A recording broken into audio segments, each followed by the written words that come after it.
It's a big deal to be here in our community working on this issue. I am really honored to be working with students who are leading, and I want to thank you very much for your leadership and your wisdom and vision. And you know, when I saw that you were going to do this, I was like, I'm going to be there for sure. And so it's with great joy that I'm here in that regard, but also great grief. I tend to be an emotional sort of animal, and I tend to express it visually. And I made this flag this morning with a neighbor of mine, and what it is I'm gonna read something. Words are my second language. Visuals are my first. Maybe I'll start with reading what I put on the flag. Elijah McCain. How many of you know Elijah's story? How many of you are heartbroken and enraged? Yeah? I mean, this young man was such a love. You know, when I heard who he was, that he's going and he's playing violin for the kiddies at lunchtime, it's like, really? I love this kid. 23 years old, Aurora, Colorado. I can't breathe. There's 70 cases. Somebody did research and found out there's 70 cases of I can't breathe deaths by cops of unarmed black people. Elijah's one of them. He was loved by everybody who met him. He wanted to change the world. I'm going to skip down. I'm going to just read some names. George Floyd, 46 years old, in Minneapolis. Breonna Taylor, 26-year-old, from Louisville, Kentucky. Ahmaud Arbery, 25 years old, Staten Island, New York. Tamir Weiss. How many of you know Tamir? You know his story, right? A 12-year-old out playing in his park. And he has what's called a 1911 gun. And somebody decides that he's a danger and says on the 911 call, it may be a kid with a gun, but that doesn't get communicated. And the cops in Cleveland, where I lived for 12 years, pull up in 3 seconds, 2 seconds, not a second. And the car door opens, the cop jumps out and kills 12-year-old Tamir. No conversation. So I was really ripped up over that. He died November 22nd, 2014.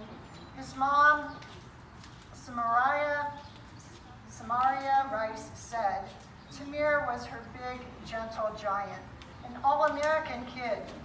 He will always be just my baby boy.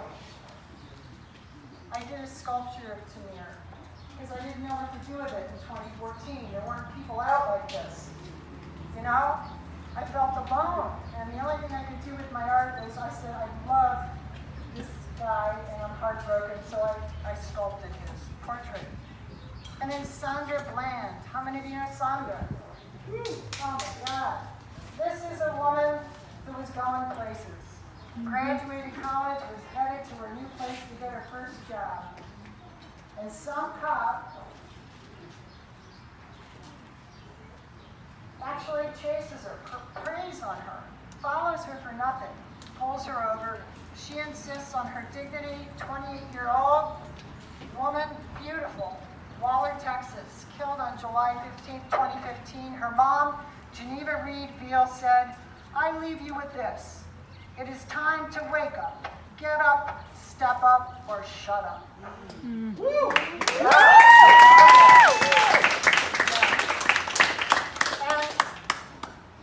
You know, you sit and you do the research. I have news. I didn't realize that I couldn't just Google list of names of unarmed black people who've been killed by police.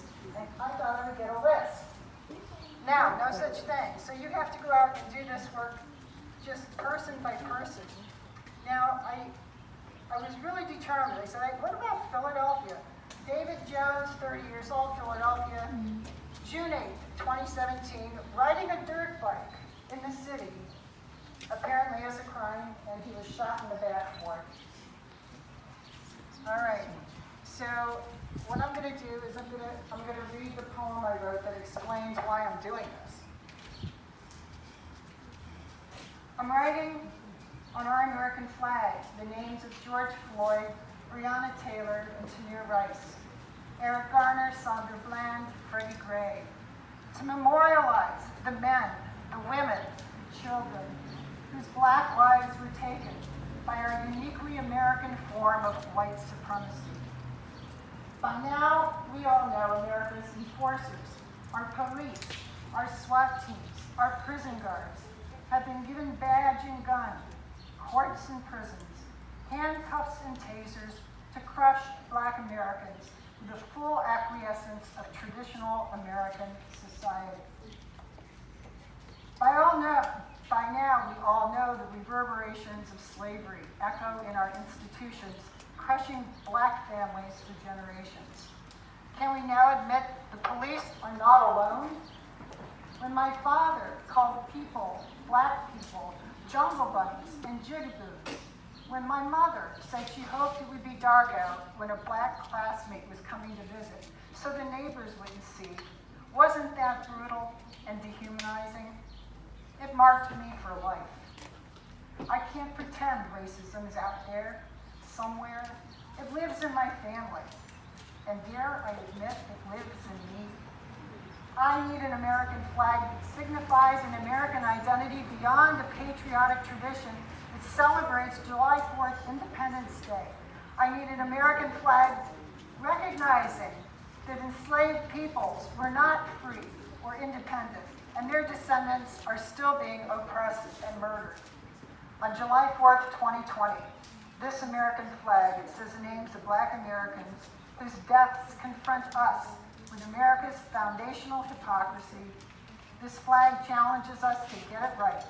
Let's dismantle this racist, white supremacist, legal and social system and truly create a system that ensures freedom and justice for every single person. Black Lives Matter is the minimum. Yep.